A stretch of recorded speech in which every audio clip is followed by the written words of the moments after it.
I think part of me resented that about the previous relationship. I blame that person for causing me that much pain. And I never got over it, and I never forgave it. I never forgive myself for putting myself in that situation.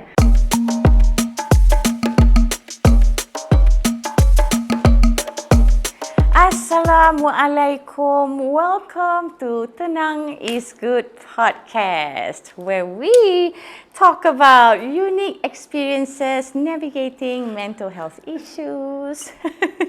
We share valuable insights, or we talk about coping strategies and also ways to prioritize self-care. And today we're going to talk about toxic relationships. Let me introduce you to our guests for today. We have Maisarah, Sani. How do we say this? I'm basically an entrepreneur. Entrepreneur. So we've been friends for just 2 weeks. Yep. But she's known so much about me. So much. And now she wants me to talk about toxic relationships. We also have Atilia, Haron, which is my mentor, also a yoga instructor and entrepreneur as well. Yes. And we have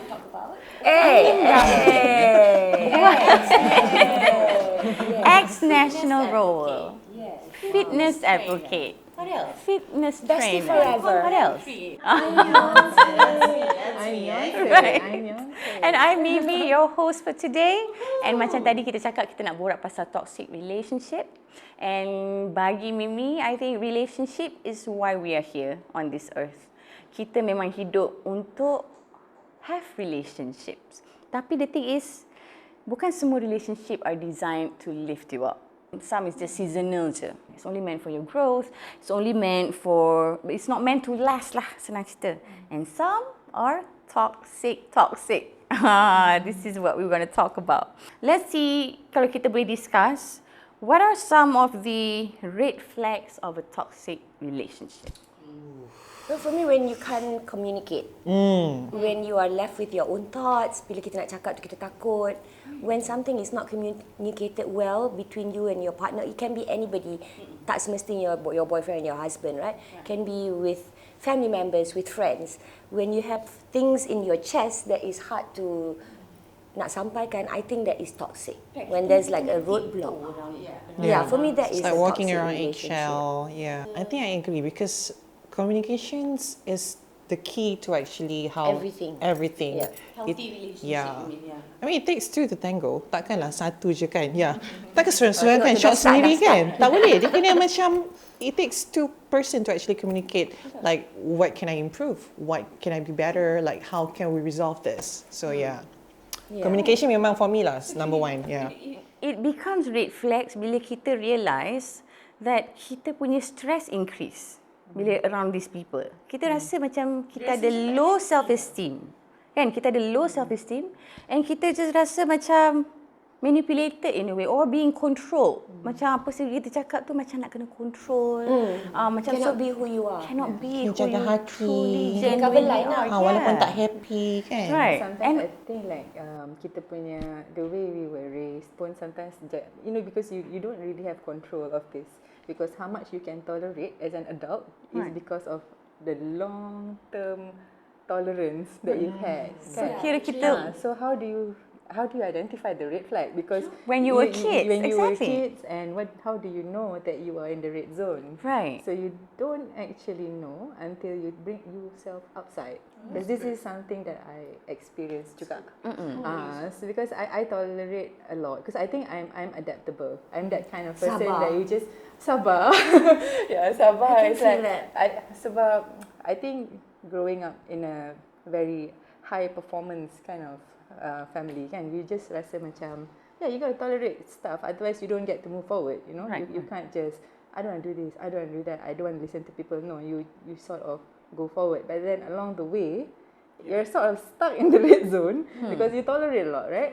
So you can't identify the red flag until you become sick.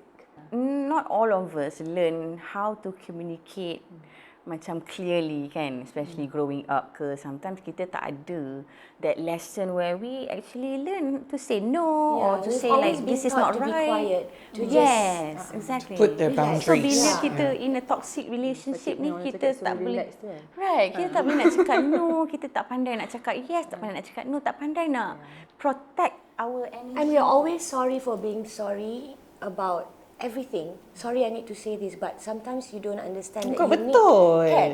I can relate to that. Semua benda nak. Sorry, tapi I kena cakap. You don't have to be sorry because you want to make the relationship better. You want to improve it, then Yeah. you cannot start your sentence with that. You got to be Especially straightforward as and Asians, be. we've been taught from we were little to just endure and persevere. So I think that's the toxic relationship in your red When you flags. feel like you have to tiptoe and you can't be yourself, not in a way that is rude. Sometimes you want to be yourself, you macam blurt out your opinion. Sometimes orang rasa macam you can't be that. Right. You know, you have to have boundaries of how you communicate, and you must have a safe space where you can actually move back and not stay in that red zone. Right. Yeah. And then kan, from the outside world, they always look at people, or especially women yang going through toxic relationship ni, they think that these women are weak. Padahal, no. Kuat. Only strong women deal with toxic relationship, because people yang attracted to this kind of strong women, diorang ni ada high level of empathy. Diorang punya problem skill, bila problem solving skill diorang tip top. Diorang ni semua jenis yang these strong women are really thriving in their career. Professional pun diorang really good. This is why they are in toxic. But these kind of women are the one yang in a toxic relationship. And it's not because apa? Because actually because of the trait that they have. Yang macam sometimes mostly lah macam partners that attract them. You know, these strong women yang sebenarnya ada this kind of quality, and if you are not in a toxic relationship, you will never understand. Kan? Yeah. Toxic relationship, you become stronger. I mean, I can say that just referring back to my mum, kan, they split up when I was 12 years old. She became super strong after that, you know, jaga kita orang, and then pergi nyanyi satu malam 3 clubs take the bus from Gombak. So I saw that process of someone just like, okay, you know what, I'm going to do this because I'm in this relationship, I'm going to make it work, and she became stronger that way. So It's like a lesson for us. It's like a chapter in life for us to learn. Yeah, I feel the same also, because if I don't go through that toxic relationship, this is speaking of experience, can I will not be who I am right now. yeah, I will not be the strongest, like very straightforward. I know what I want right now. If it does not like give me good benefits or help me evolve, you know, like back then I couldn't like, maybe I should just forgive and deal, you know, like selok-belok to just stay to deal, adapt dengan hadap lah you tadi kan. But now no more.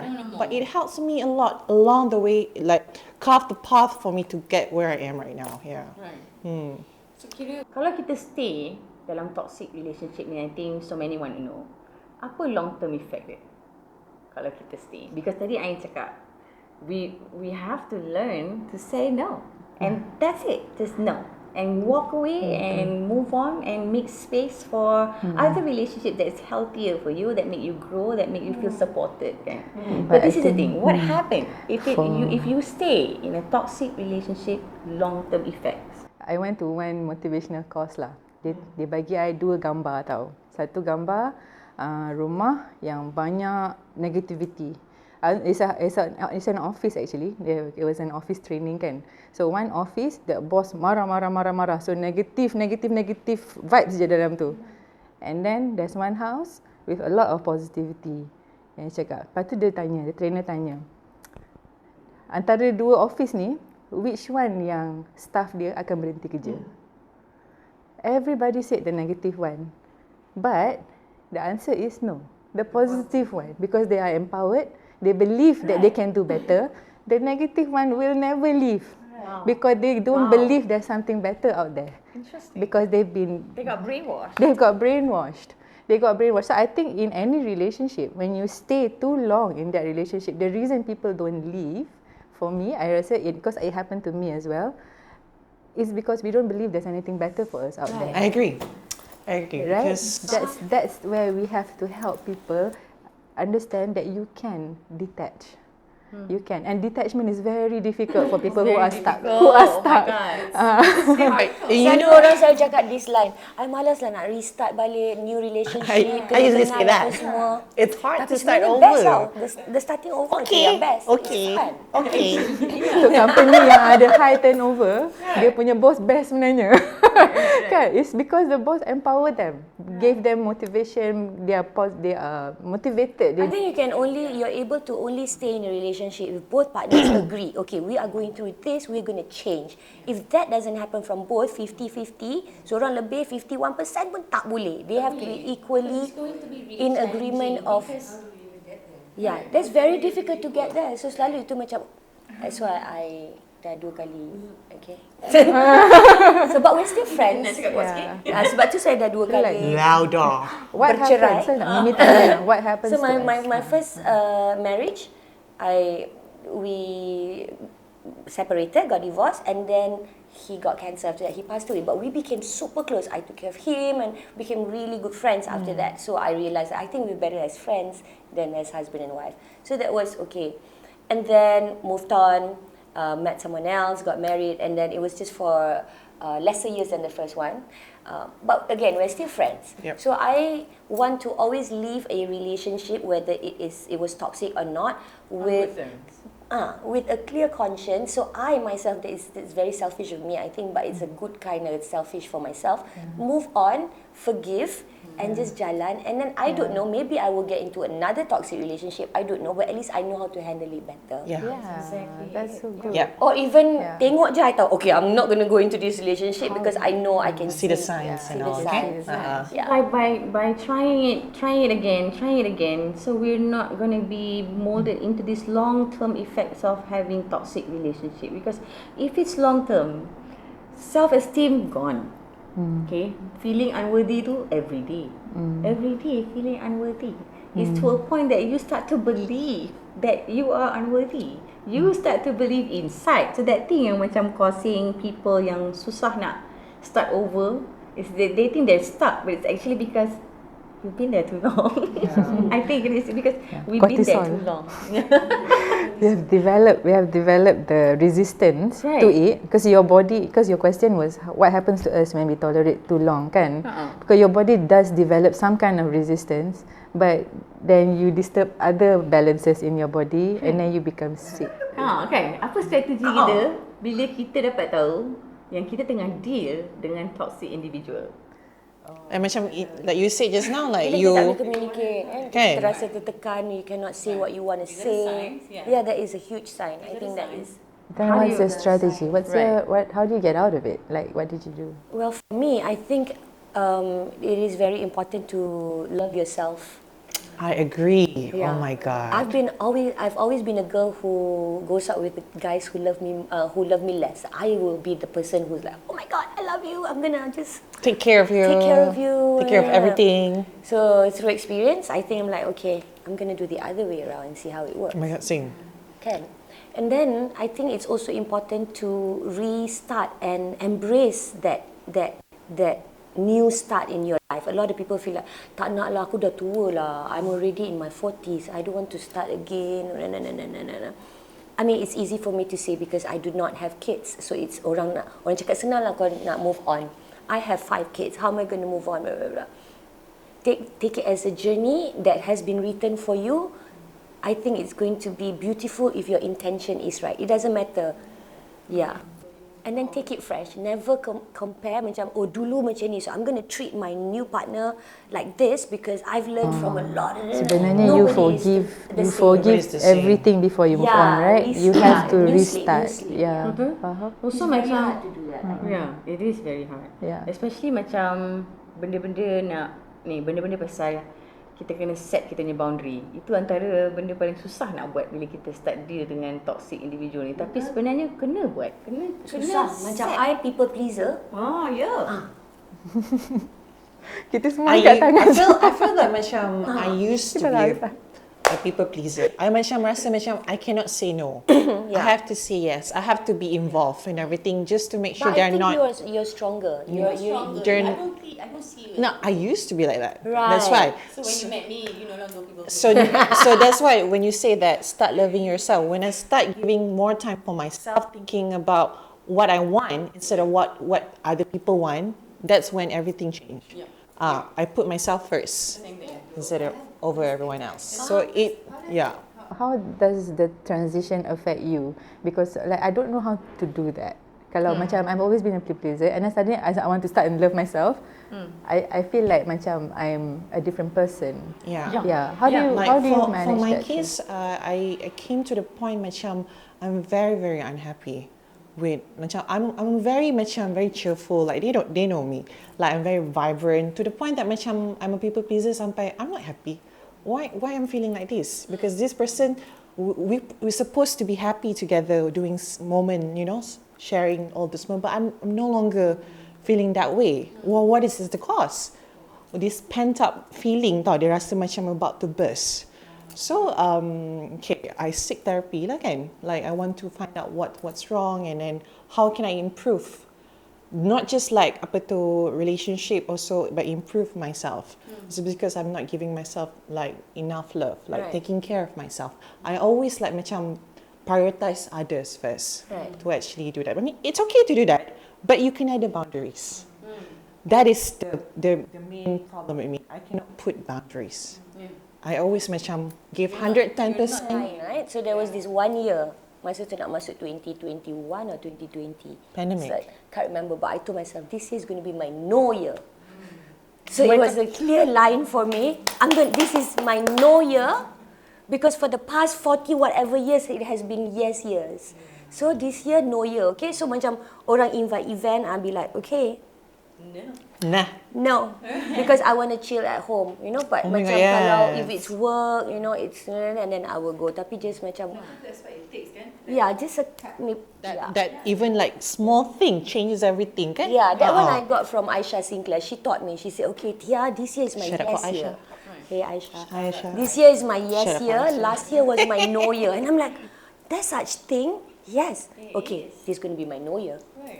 Also kan macam this is really good, you know, because sometimes kan when we deal with a toxic individual, it feels really nice when you seek support from your trusted friend. People call it gossiping. It's not gossiping when you are actually seeking support from a friend that you trust, to talk about this toxic individual. Sometimes kita tak nak cakap because kita malu, because we don't want to have a relationship that is worse than our friends' relationship, especially when we see their Instagram, happynya. I'm not going to share my problem with them. You don't want to feel being judged. Despite they are your friends, but the feeling of being judged tu macam takut jugalah kan. Malulah kan. Ni antara my favourite question for today. Sebab kita tahu pasal toxic relationship because maybe kita membesar dengan adanya toxic relationship. Memang daripada kecil kita dah deal dengan toxic relationship. So sometimes kan kita lupa nak tanya macam kalau orang tu memang daripada kecil dia deal dengan toxic relationship je. How would they know when they found healthy relationship? So I want to talk about this differences between toxic relationship and healthy relationship. Right. Okay. Such a difficult question. Is it? Can I just start? Because Okay. I'm Dia now boleh start going, dulu nanti I masuk sikit. okay, I'm now going out with someone who's really, really nice, and it's been like a year plus, alright? So happy For for the you. first few months, I'm like, selama ni aku kena scam ke? Ada ke orang baik macam ni? Kan? Ada orang baik macam ni kan? You do feel it. You will realise when you see Really? this new, like, wow, macam ni sebenarnya. This is how it feels. At This is my how age. it's supposed to feel. Yeah, so you know the difference. Yeah, macam orang cakap, once you know, you know. Yeah, betul. Do you need a toxic break? Like macam before you go and identify something healthy, did you feel that you needed a break? Because maybe after 3 relationships, only you dah jumpa a healthy relationship, but you will jumpa. But this healthy relationship, dia macam bagi kita rasa kita ada mutual respect tau dengan dia ni. Makes me feel like I'm the most beautiful girl in the world lah kan. Macam always happy, I'm happy doing my other work without having to macam kena check phone. I have to check in Be ke, anxious something like that. and There's a everything. lot of trust. So I can focus on my other work. Makes me a better person. Communication pun I guess if the relationship makes you a better person, Right. that's how you see makes you better. Exactly. if it's healthy. And communication pun Yeah. is actually macam, it's not like a one-sided power dynamic lah. Yeah. That is the key for everything kan, communication kan, and trust. Yeah. And toxic, totally the opposite lah. Dia memang bagi kita rasa macam, apa yang aku tak cukup ni ya? Tapi sometimes kan in a relationship dia toxic tapi dia punya high dia very high, dia punya low dia very low. So that's how orang balance. Alah, dalam sekali katakan I have this friend, okay, domestic problem yang macam it has become physical, okay, and she goes like, tak apalah, dalam setahun sekali je aku kena, the rest of the year he's the sweetest person in the whole world. So macam tu pun ada balance macam tu juga.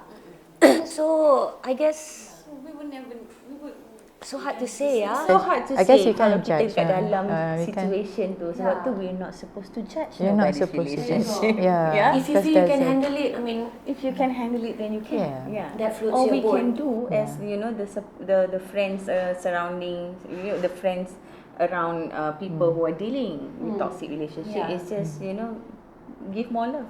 Give more love. Give Betul. more love, Don't show judge. more love. Give Give more more love. love to yourself, I think. Yeah, that Yeah. is. Now tadi kita cakap pasal maintaining boundaries. Kan? So kenapa kita rasa boundaries ni important bila kita deal dengan someone yang currently in toxic relationship?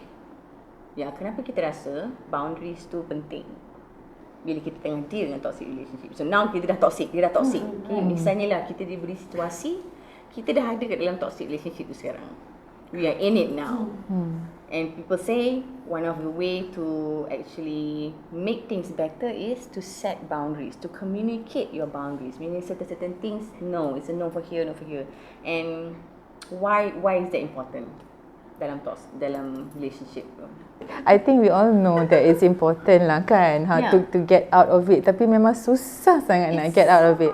I mean like for me, there was a relationship that lasted 8 years. In toxicity, I knew very well it was toxic, but I couldn't because I thought I could fix it. Right. Yeah, so there's always that problem with superwoman. Kita kan fixer. Kita rasa macam kita boleh fix, sampailah kita jadi sakit. Macam it's like it's important, definitely very important. You have to identify and get out. Cuma if you don't have the support group also, it's quite difficult sebab the courage. But if you don't, katalah siapa podcast viewers ni rasa memang tak ada siapa-siapa yang boleh support you, kawan-kawan you pun 2 kali 5 toxic juga, try. For me, it was a spiritual journey. So I forgive myself for for being in that toxic relationship. That was number one. I forgive myself for staying in there, and then I minta maaf dengan Allah. Because while you are in the toxic relationship, banyak benda jahat yang you buat sebenarnya, sebab you kutuk orang tu belakang, you ni and all those stuff that you don't like about yourself. You don't want to do, but you're just stuck, right? Yeah. So yeah, go back on a spiritual journey. For me, it was like finding myself through Allah lah. And then memang banyak bersujud lah. So when I dealt just with realised macam tu toxic lah. relationship before, it felt like my life is over. I really felt macam it's over for me. Especially macam kalau kita ni pula dah ada deal dengan depression or anxiety, don't know how the future is going to be. Lepas tu kita deal pula dengan toxic relationship, memang rasa macam dunia tu dah habis lah. Dunia tu dah habis. But in the end, memang I know I had to sit with myself, sit with the feelings, and know that if I'm making space, then I can invite better things to come my way. So just like macam going spiritual ni kan, pretty much you isolate yourself lah. You isolate, and then I think I done a lot of self-reflect mode kat situ, where I just macam mana cakap tu, I realise lah the things that I've done and how did it get there, what did I do different? Kalau if I want to do, if I am again in this situation, how am I going to be different the next time? So I memang just borak dengan myself je lah. So most of the isolation time tu is just me talking to myself, and crying really helps. Yeah, talking and crying. It does help. Crying Maybe helps. macam cerita, because mine it was a lengthy, long-term pain in the relationship. I think what people need to know is that how it affects you internally in your body. Because I am sad, and after 3 years of being in a very difficult relationship, I was diagnosed with a brain tumor. So it affects you actually internally. You just don't realize, and after that, I still didn't learn my lesson. Still stayed in a relationship for another 5 years until I met my husband, who is the detox. Yeah, he's like and a lot of things happen when your body internally changes hormonally and everything. I put on a lot of weight. I was huge. I was a big girl before this whole forgiving people phase happened. I was big. I was 35 kilos heavier than I am today. Yeah, I can't say for sure that the relationship was the cause of my tumor, but it did give me a lot of stress. Sampai I think it causes a lot of imbalances in my hormones. I think the stress daripada kecil lah, expectations and everything. But then the your relationships are supposed to help you with your childhood, with whoever you are at that present moment, correct? But mine just made it worse.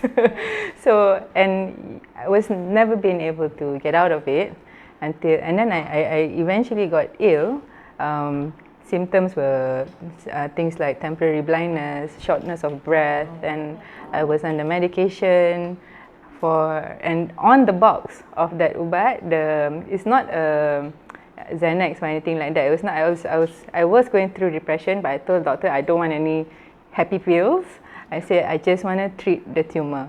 Get it out of me, because the tumor was something that will affect my womanhood. So the doctor kata it will be difficult for you to have children. He told my boyfriend then, who is my husband now, that I will probably never have kids. I'm like, takut lah, all those things macam jadi scary kan. And I think part of me resented that about the previous relationship. I blamed that person for causing me that much pain. And I never got over it. I never forgave it. I never forgave myself for putting myself in that situation. Jadi lambat tau, recovery dia jadi lambat. So you sort of, in any other relationships, they are equally toxic, friends, family or anything, you senang tolerate sebab you rasa that one was worse. This is not bad, but it's actually bad. When you in like toxic relationship, everything affected tau. Macam your normal, healthy lifestyle. Macam for me, I'm very active. I woke up almost every day. But because of the past relationship, dia macam just not affecting how I do performance-wise, because I used to be in national roles juga kan. So dia macam I can't like perform 100% because you keep thinking about it. You keep thinking like, nyanyi jadi tak sedap. Tak boleh, because memang dia perform. ini Suara pit jadi you tak will sedap nyanyi. keep thinking about it. Talk about that kan. Kita kalau stress tak boleh nyanyi sih. Tak boleh nyanyi. It's done. It's over. Kalau you tengok Mariah Carey kan, masa dia tengah happy stage, suara dia sedap. Masa dia tengah Betul lah. oh sama. Tapi masa dia Okay, faham. Sempat. masa dia tengah JK, tak boleh nyanyi masa datang Malaysia. JK jiwa kacau. Faham tak? Betul. Artis-artis penyanyi tak boleh nyanyi. Macam tu Tak boleh stress. Jangan bagi stress. Sebab tu kalau macam artis ni dia ada macam boyfriend yang toxic ke or relationship dia tengah goyang ke, affect career dia.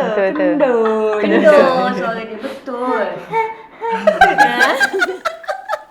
Macam tu Yeah. I mean as a yoga teacher, so the vibe you give in class pun tak boleh tipu. It's inside. So kena betul-betul happy then you will. Betul, macam tu. Yeah. Okay? Betul. Nampak tak efek ni? Lepas bawa makan dia tadi satu je. Bawa makan dah Dah macam ni. Happy je. Be calm. Are you calm? I am right now. Okay, Yeah, perfect. move on. Let's go. Go ahead. Because sometimes kan toxic relationship ni dia bukanlah kita nak kata dia ni toxic tu, kita ada levels of toxicity tu. Tapi kan kalau macam normal relationship pun ada ups and down dia juga. Kadang-kadang kita tak boleh nak differentiate.